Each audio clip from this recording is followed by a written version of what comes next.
junglers out. He went for the Volibear, this time he opts for the Evelynn, hopefully with a slightly greater success.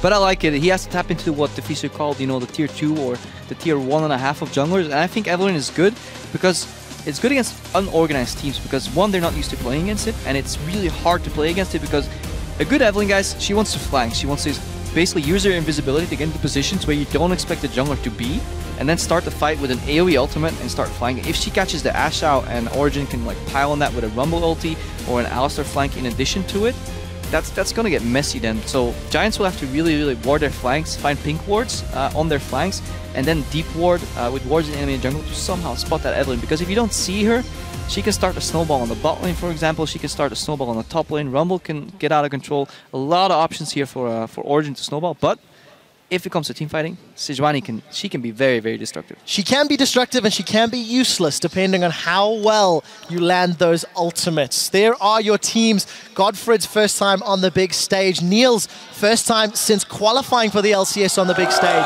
Let us know, guys. Hashtag GIA win, hashtag OG win. Battle in the middle lane. It's two Spaniards, Pepinero and ex-Peke, and it's LeBlanc into Morgana.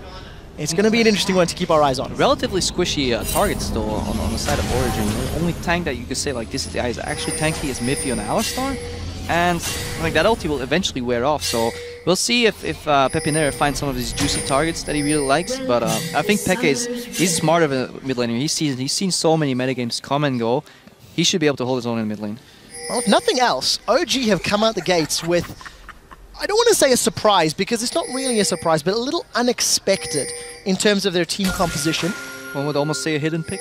And the invisible strat is the most successful, potentially. And they spot Giants moving in and immediately they collapse, they react to the invade. This is why 5-man's invades are very dangerous because it allows the other team to either react and put all their 5 people, you know, around you, or deep ward. Right now, Giants, they don't know if Origin is deep warding the enemy jungler or if they're just setting up a bait. The tension is palpable, but nobody from Giants has moved yet. There is the ward just in front of Baron Buck. I think they got spotted though when we saw the pinks come out, so no action happening really. Amazing scouting. Let's see if we get a normal lane. Giants wants to dodge this matchup, by the way. Ashe Thresh is not fun to play into. I think Kalista Alistar if played well. Well, Pepinero just in the right place at the right time. Reveals OG, and that means no action ensues despite the tension. So let's see how the lane's set up. The deep wards all the way to the top half of the map there in favor of Giants. This gives you mind games on so many levels, you know, people basing left and right. So I'm not gonna join the mind games. I'm just gonna see what happens and commentate on it that way. Copping out already. Copping out already. Well, we'll see how this works out. So is obviously revealed by that ward.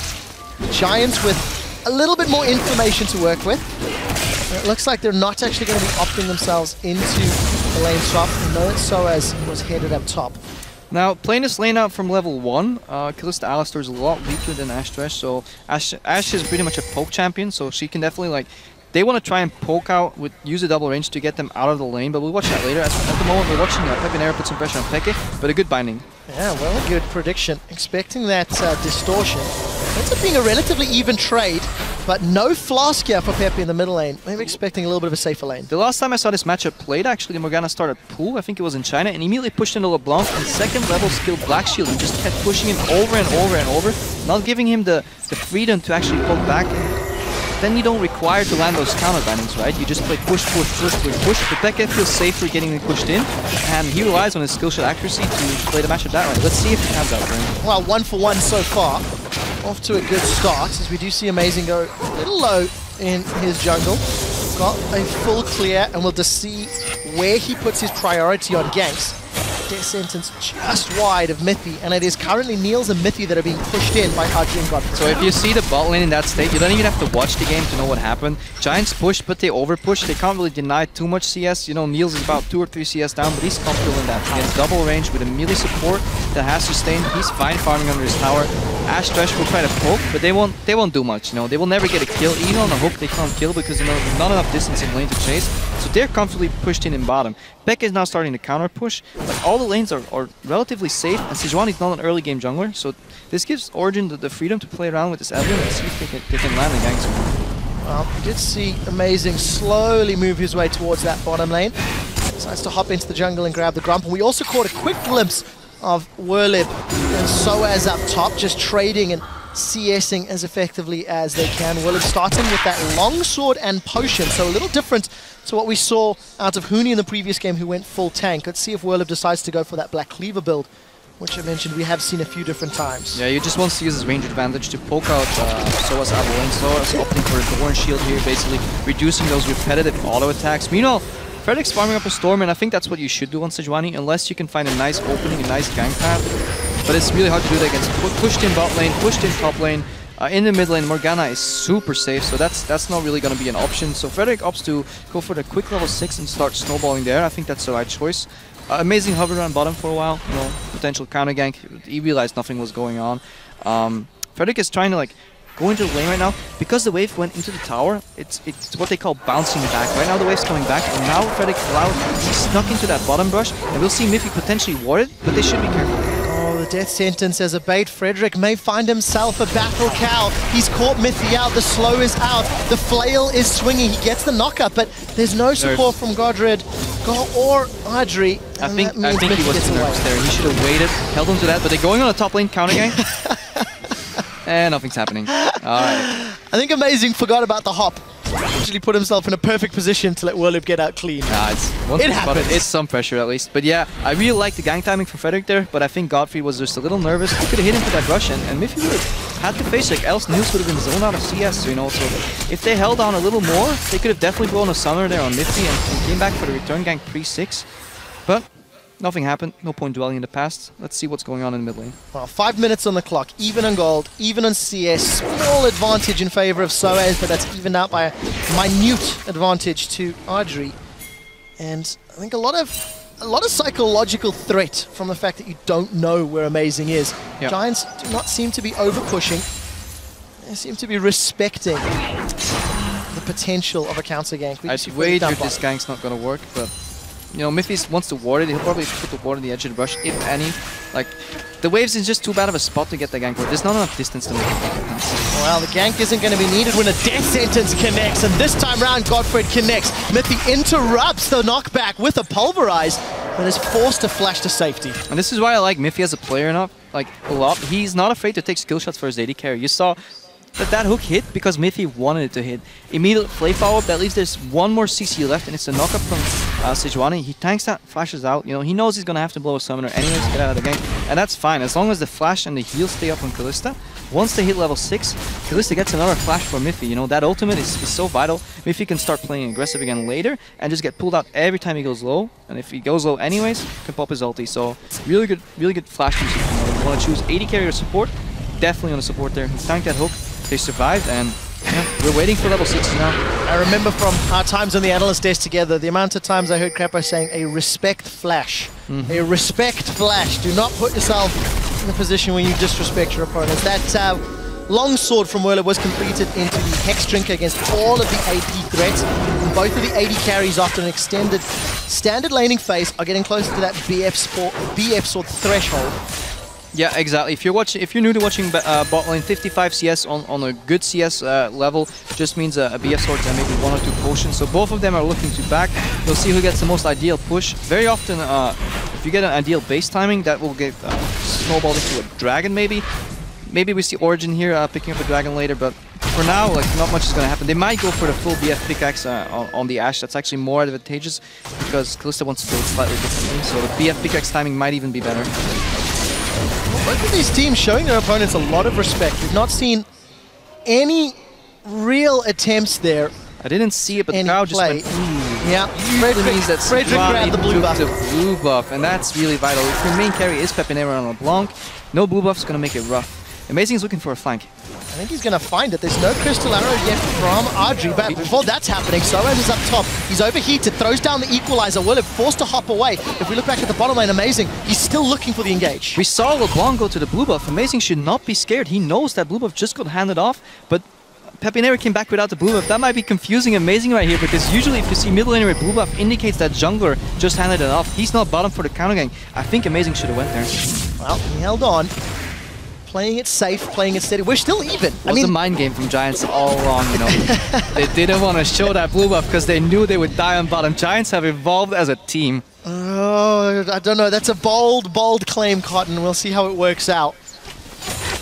And again, it's just... He's wasting so much all time of in his the bot lane. confidence. Just But I guess 4 camps up. at the end of the day, when lanes are not too heavily pushed, Amazing's not going to have a great time engaging. Until Frederick gets access to that Glacial Prison, he's not going to have a great time engaging. So both of these comps were looking for some time. We're looking to farm up. Let's keep an eye on these 80 carries because it's still 77 CS to 73. They're both sitting on quite a lot of gold. 2,500 for Audrey, 2,300 for Niels. Yeah, they're playing Farm Simulator right now, not League of Legends. It's hard to argue with you, Crapo. Well, it's easy if nothing's happening. And you're always right. Well, we'll see how this works out. Once the items start getting picked up, how do these dual lanes get impacting once we see BF swords and pickaxes if Frederick opts to hold on to that Glacial Prison? So what Frederick's doing now is expecting Amazing to do what he did earlier. He wants Amazing to randomly show up for a flank and then counter gank, and this is the exact reason that Amazing didn't go earlier. Even though he could deduce the information, you know, that Frederick wasn't there, this is why you're scared. If you engage first with Eve, get counter Glacial Prison, you know, it's over for you. So both teams playing with a lot of respect, and it's expectable. First game of the season. First game for Origin here, first game for Gottfried, you know, a lot of first games across the board. 0-0 at 10 minutes, and kind of renders those graphs we showed earlier, kind of useless about aggression in the EU LCS. It's so sad when it works out that way. We look at all the kills, we talk 15 minutes, aggressive teams win, and then we've got these controlled, decisive, but you know, I like thought-provoking games. CLG. The thing that's... Oh, don't start. The thing that's great about it, though, is it does show you a lot of insight into teams' mindsets. They don't want to give out, they don't want to do risky things. They don't want to go over-aggressive. They don't want to put themselves in bad situations. But we do see OG taking advantage of the back timing from Madrid to go for. Yeah, that's exactly what I said earlier. Once somebody cops out of that lane, you know, once that item spike first, you can just run to Dragon and take it down because your base damage is so high, you don't even need items to take it. 4-man Dragon. The wave went into the bottom, so there's no freeze, nothing lost for Giants. That wave will bounce back beautifully. They can pick that up. BF Sword, Boots 2, and Kalista. Really, really good pickup for Origin here. So a few items across the board. We don't have a whole lot else to look at for the moment. Sork Shoes as well as Abyssal for Pekka. We do see Pepe trying to roam, looking for a target. If he finds Amazing, he might kill Amazing. Morello Nomicon is already completed, but look at the bottom. You can see Frederick's in lane. This is going to be a 2v2, and we can see the roam from Godfred. Amazing is being caught up, but the chains do not connect. Frederick has held on to his prison. If any target is available, he might opt. And these are such interesting situations to read. So Pepineri moves for his signature mid to top roam, hides in the bush. He sees Soaz back off. That indicates that Origin is aware, or that Giants is aware that Origin is aware of the gank, you know, but he doesn't go all the way to the top lane. He just stays there, see how Soaz reacts. Then he can actually figure out where the ward is, you know, because if Soaz immediately goes back, he knows he's on a ward, but he wasn't on a ward, so he waited for Amazing to foul and try and get him out there. Really, really good play by Pepinero though. He knew if he went to the top gank, it wouldn't work, so he hovered and tried to make a pick. Well, you see Pepinero with a good trade onto the 0-mana Pekka. 10 CS advantage in this matchup, somewhat expected. Obviously, Pekka just going to keep doing what he can under the tower before he decides to back as well. Frederick now feeling confident as he's starting to move into Origin's jungle. 12.5 minutes, Mitch. Only a dragon. I want to see a first blood for Origin. The longest first blood of Spring Split was around 23-24 minutes, if memory serves correctly. Let's see how long Giants can push it. They're halfway there. No, I didn't quite see it, but I think Amazing took a second blue buff to get back the XP lost by camping bottom. They're going on the bot lane here. Audi gets caught. No, respect flash. That's a flash away, but an instant flash into Pulverize and headbutt. The Lantern pulls Audrey backwards. The Enchanted Arrow stops Niels for a second, but that's first blood to the newcomer on the stage. Here comes Whirlip. He slams them against the wall. They get frozen by the prison, and that's 2 kills to Giants, but there was a reply teleport from Soaz. He's put down the equalizer, 2v3, and the Giants are low. Soaz is looking for more, but he's overheated, and he's not able to turn that one around. So first blood to Niels, reply kill to Whirlip, and all of a sudden we talk about seeing first blood, and it happens. Whirlip's TP was done by the time Soaz started channeling his. Both TPs were actually really, even Whirlip was played. If you watch, you know, slightly more organized teams plays, the second that skirmish starts, immediate TP, and that could have meant the fact that, like, Audrey could have survived that, you know, but we see here, he basically gets caught in the position where even if he flashes, Miffy will flash after him, and then the Lantern is not enough because Kalista can E or just slow him down and just the Ignite takes down. but he knocks it onto the Lantern. It's like, here you go, sir. Take your risk. Cheerio, mate. And there's those teleports. Yeah, but watch the teleport. That teleport's out, and now Soaz is only channeling all the way in the back. There's no wards. Really good ulti by Frederick. I gotta commend him for that. And yeah, they take down mid almost, but this is where Soaz, he's not in the fight, you know, he doesn't want to join, but he does the safety equalizer just to get Miffy out of there. And Gottfried even has to blow his flash. So 1-for-1, teleport's blown as well, so no advantage in that direction. With the forced back timings, we do see some more items. We'll touch on that. Pepinero looking for Niels. He didn't find a target. Amazing, however, has found Godfrey. Gonna keep running him down with those hate spikes. Soaz does not have equalizer for a few more seconds. The Lantern pulls Audrey backwards, but the Pulverize knocks them both up. That's another kill to Origin. Amazing's on the board. The Flame Spitter puts Soaz on the board. 3 kills for the newcomers to the LCS, and they've got an uncontested tower to put damage down. They do usher Frederick away. Shows a lot of faith from Origin to leave your Kalista alone in the top lane against the LeBlanc. Peck is moving up there right now because Pepe wants to make a play. He wants to react to what happened on the bot lane. Let's see if they can bait Pepe in area into being over-aggressive there. But really well-executed fight by Origin, you know, 1 by 1. Giants felt safe, you know, they're like, we got the Lantern, we're out, we're safe. And then basically the flank coming out from Miffy there, really solid play. And no cross-map objective from Giants. And they're 1,000 gold down. Wow, very well played from Miffy indeed, as we do see Whirlip as well as Frederick in this middle lane, but Miffy is a little bit out of position. He's actually knocked Whirlip back. We do see Niels has joined the party. Whirlip with a defensive a knock-up from the Fate's Call, and now Whirlip is chunked down from the Rend. The Ash Arrow comes out, it does land onto Miffy. He's going to be falling to very prey in a second. No, he's still alive! He manages to headbutt the minion to survive! He managed to get that one out! That was fantastic play from Miffy, 0-0-4, and he is showing up on the big stage once more. And the synergy with Niels. Niels pulled Miffy out mid-animation of the Gnar ulti, and he waited with his ulti so long, he made Giants believe that he didn't have it, popped it, and then used the base heal from Alistar to just survive. Meanwhile, Peke, he's dealing with Pepinero because he has that black shield, and now Giants lose their tower in the mid lane, and things are falling apart for Giants. Origin is playing, and this is, I just want to highlight, this is Miffy, you know. He likes doing these things, you know, where any other support would pop his ultimate and just be like, alright, I'm safe. No, he's waiting a little more, then pops his ulti. He wants to bait people into situations where they overextend, and he's just a smart player. Using Alistar to the best of his abilities. We did see him pick... A little close, but it works. And all of a sudden, in just 2 to 3 minutes of gameplay, Origin 2 towers. They secure that dragon from earlier, which is going to respawn in a moment.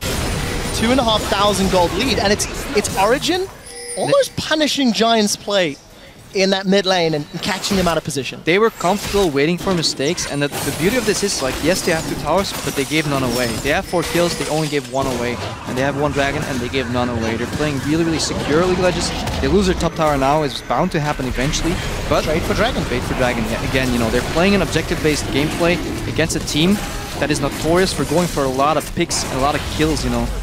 And this does actually relate back to the story we told at the beginning of the day, where Giants, they make plays, but they don't necessarily measure the cost. So Pepinero is looking for Miffy, gonna decide to peel away. Soaz has got the equalizer available, may use it to cut off Giants on the side lane. He does in fact do that, maybe a little too far away for the rest of Origin to respond. Niels is looking forward. That's a flash into Dark Binding. Audrey catches Soaz up, but the Spitter is still burning him away. Agony's Embrace is melting Giants on the side lane. It's a 2-for-1 as the Glacial Prison locks up Origin. A flash away from Godfrey. He's trying to survive, and it looks like he will. Frederick is going to face plant into Pekka, and that is going to be a 3-for-1 trade in exchange for a tower, as Origin are putting some pressure in the middle. Let's take a trip down memory lane, and remember when both TPs came down in bottom lane?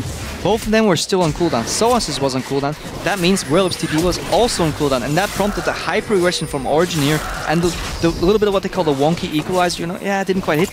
The purpose of that equalizer was to slow Giants down, because there was a number advantage for Origin, 5 against 4. They knew they could win the fight if they just found a way to make a fight, you know, and they got the fight. Beautiful flash binding aggressively from Peke on Audrey as well, who I think lost his flash in that earlier fight. So cooldown tracking at the highest level is really important.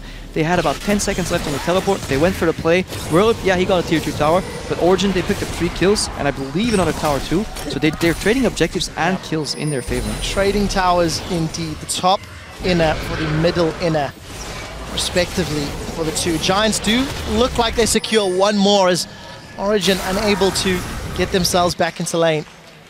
And we're about to hit 20 minutes, and it's Origin that are, again, in the lead. They've got the tempo. Whirlib's picked himself up a frozen mallet on that Gnar.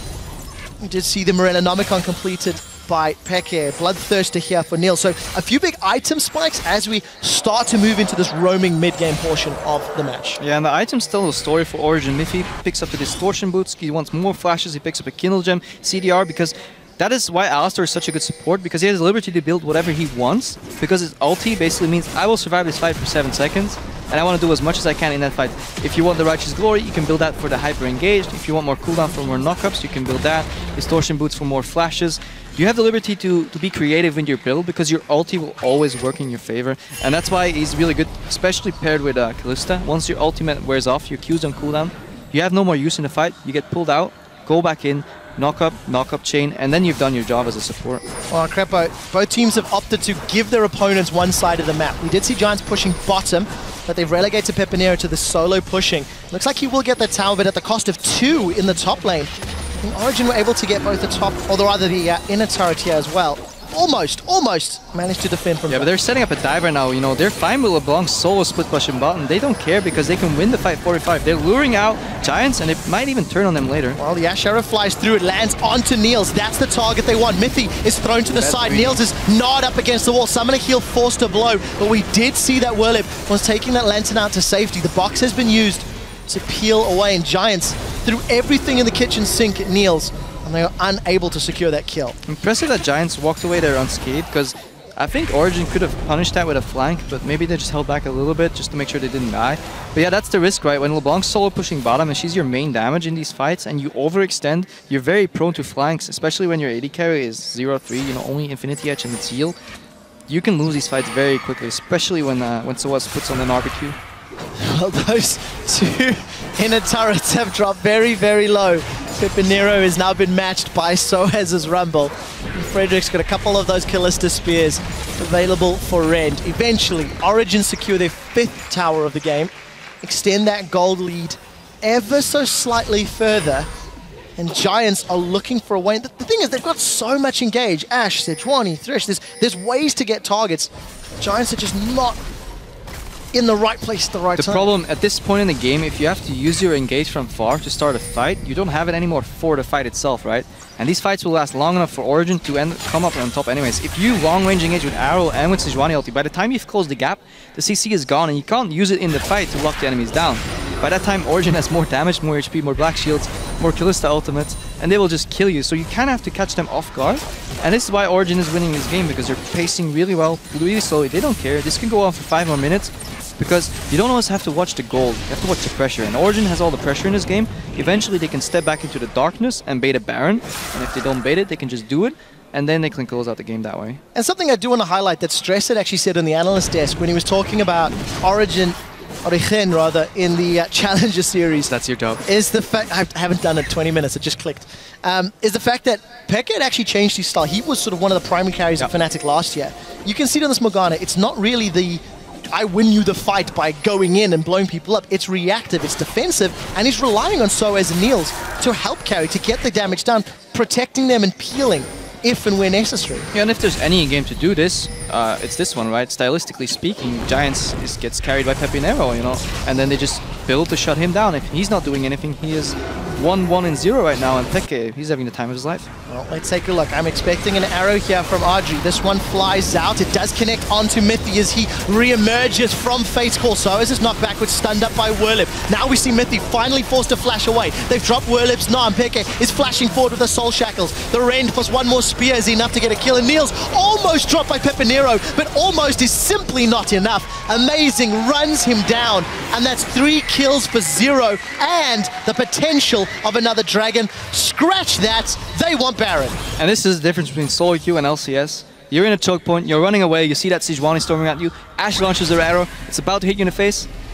mFire jumps into it, he takes it like a hero. Kalista ultis forward to take that arrow, ulti out and tanks 4 people. He won that fight, in my opinion, just keeping people busy with the Alistar pick, making sure the arrow doesn't hit his teammates, and this fight went long enough for Origin to just deal so much damage. They're getting contested on the Baron. Audrey's, that's very brave. He's got caught, he's got knocked up. Whirlib arrived, but Audrey was on the Baron. wrong side of the river, gives up his life at the cost Well, actually, that was the cost for stopping Baron, so at least stall out that pushing power that Origin could have secured. They might get a counter dragon here, making it definitely worth, but there's a lot of wards in the area from Origin. They might have some home guard boots coming out as well. They might be able to stop this, but you know, I'm not exactly sure how quick this dragon will go down. But yeah, let's watch this here. So mFire, he gets black shielded, defended from damage. He sees the LeBlanc damage come out, so he gets ulti by Kalista, and then he goes back in. He almost got the arrow. I think it actually went on Amazing. Or a mFire, I'm actually not sure, but he had the intention of tanking it, let's just say that. But watch him right now, he's in front of 4 people right here. Meanwhile, Whirlwhip is trying to kill the backline. He says, guys, I got him stunned into the wall. Where's my follow-up, you know? Yeah. They're like, nah, we're busy killing the support, and yeah, it's not really gonna work out. We did see so much damage from Pepinero onto Niels.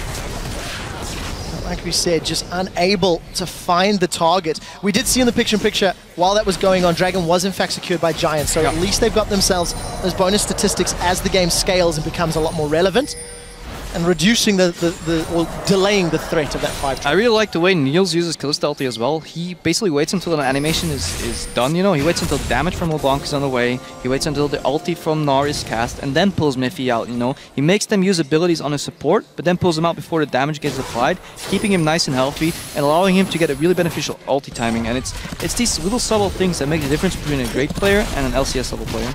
Oh, mFire definitely LCS level. 0-0-10. His team has 11 kills. It's very hard to fault his play. All the way from laning phase to that roam in the mid lane.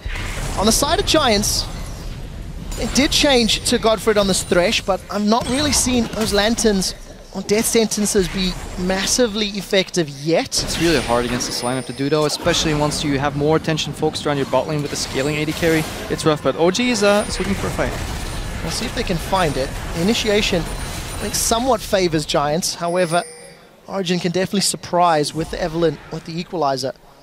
But again, you know, LeBlanc is split pushing. And to be scared of LeBlanc, she has to be around you somewhere in the flanks, you know, so you have to move and adapt. But Pepinero is just taking up farm, he's putting up pressure, but 4-1 is nice. If your 4v4 can win a fight or engage a fight, that becomes beneficial. But at this point, they're fine leaving him in the top lane. He's never going to take down that base tower, you know, and then we'll just clear the wave immediately and set back up.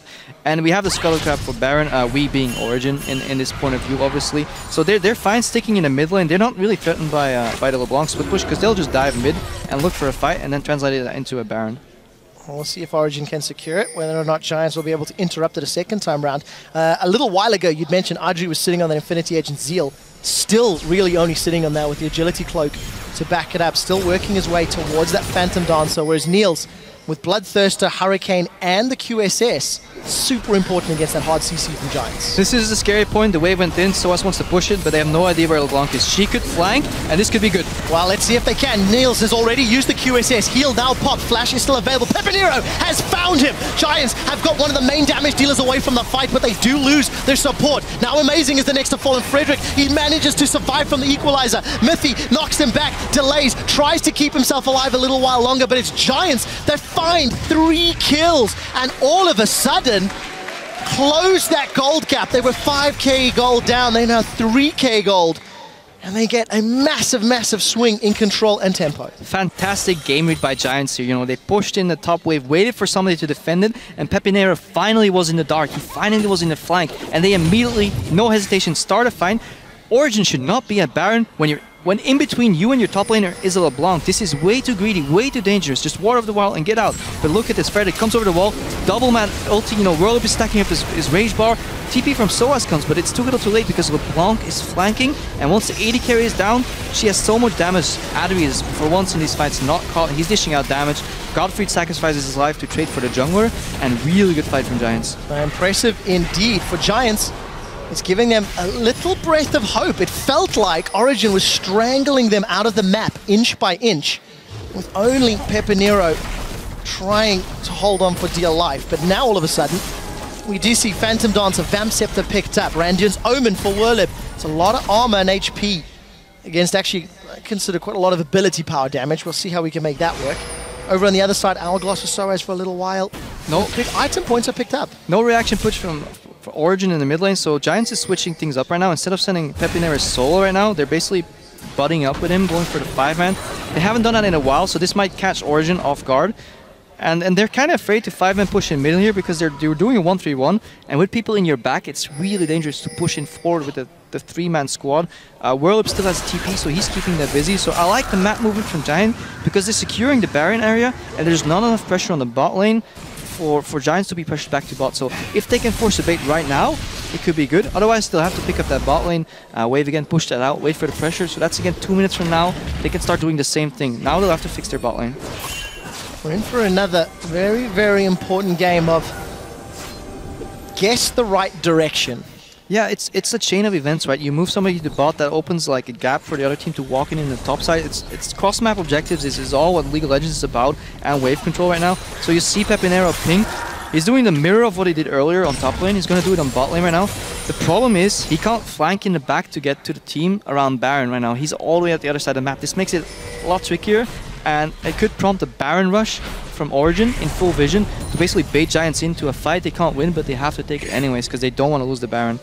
They could also start playing around Dragon, but I think 1 Dragon, 2 Dragons, it's easier for Origin to now. They see LeBlanc on the bottom, or they will see her, immediately move into the Dragon area, the Baron area rather, and then just take that and control that. So let's see if Origin agree with that strategy, Trepo. Hey, I'm on this desk for a reason. 30 minutes. Might be wrong. 10 seconds until this Dragon spawns. They've actually pushed their way down. They did briefly catch a glimpse of Pepinero. They will be spotted out by that reworked Hawk shot. And we see ourselves in a position where Pepe's flanking again. He's doing the same thing on the other side of the map because of the Dragon timing, and Origin's buying into it. All right, let's see what they can do. Pepe's got caught out. He lands a dog binding, and instantly Pepinero is down 5v4 now as we see Frederick on the retreat. Glacial Prison has been used, and Whirlip has got not a lot of options to throw down that Gnar. He does hold on to it for a while, knocks him into free space. There's no stun. The Ash Arrow finally, but again, it's too little and too late. And Origin, they just instantly win the fight by taking out Pepinero with a great Dark Binding. Yeah, you don't fool Pick it twice, you know, seasoned mid laner. He saw it once, he's like, all right, I think Pepe's going to try this again. Very, very telegraphed play from Giants, and, you know, at that point it becomes a skill matchup, you know. Pepinero has to dodge that binding and still find a way to get his damage across. Didn't happen, and that means immediate fight over. If your flank fails, if one of your sides gets taken out, you're playing 5v4 immediately, or worse, you know, 5v3, and you lose the fight immediately. And we did see Audrey and Godfrey trying to take a Dragon, but they were pushed away by the threat of Mithy and Soaz. 3-man Origin squad secure the first Baron of the game. Dragon is still left standing. I really like the way Origin is moving their resources around. They could have went for the safe 5-man Baron, but they know the game well enough that 3 people is enough. They know that there's 2 people left on Giants that might actually want to take that Dragon. They don't want to give Giants a free Dragon, so they keep a couple people around to stop them. They take the free Baron, move to the Dragon, and start snowballing the objective game again. They've only given away 5 kills to Giants, and only 2 to Pepinero, so fantastic play from Origin. On the side of Niels, he did not have enough lifesteal. Got himself a Blade of the Rune, King now.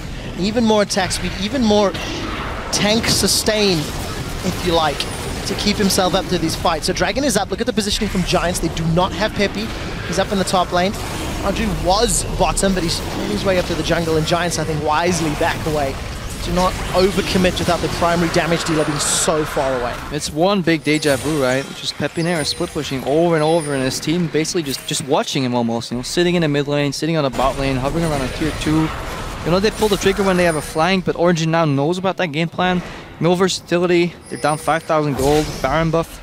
It's looking pretty grim, because Origin is playing pretty collected. That means they should use this Baron buff to take at least down 2 towers. There's only 1 tier 2 left, which means likely a base tower will fall, and then they can start snowballing, unless Pepinero makes a pick.